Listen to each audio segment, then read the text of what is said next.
Hello, Donald Trump. We stand for Donald Trump. But for your information, Israel is stolen country. Israel is illegal country.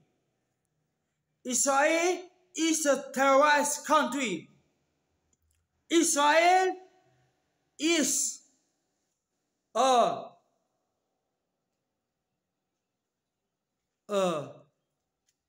killing for Palestine. Please, Donald Trump. Please, Donald Trump. Why or not? Okay? We stand for Sumok Portilla. Sumok Portilla we need for the donation for the food, medicine, and many more for Palestine people. Donald Trump, please. Donald Trump, please. Jangan apa-apa nak berkaitan hubungan dengan Netanyahu lagi.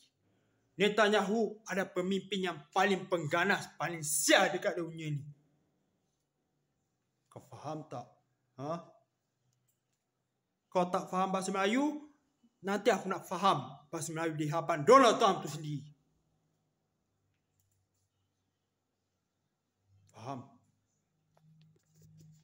Baik kau Donald Trump takut pada Allah.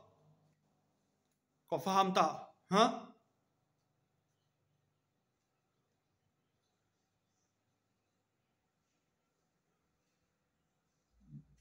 Donald Trump. Wahai Donald Trump, jangan hubungan dengan Netanyahu lagi. We stand for Donald Trump, but Israel is a terrorist country. Israel is a stolen country. Israel is a killing for Palestine people. You understand or not? Aku marah pada Donald Trump balik.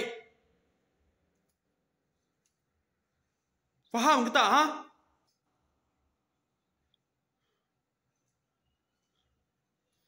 Netanyahu memang paling sial dekat dalam muka bumi ni. Termasuk Itamar Ben-Gvir yang paling sial dekat dalam bumi ni.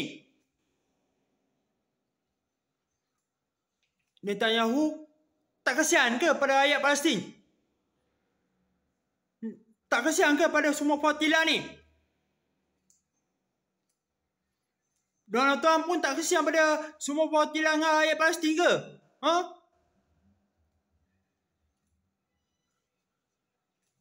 Nanti akhirat nanti akan menghancurkan oleh Netanyahu dan Itamar Ben-Gvir ni. Kau faham tak? Ha?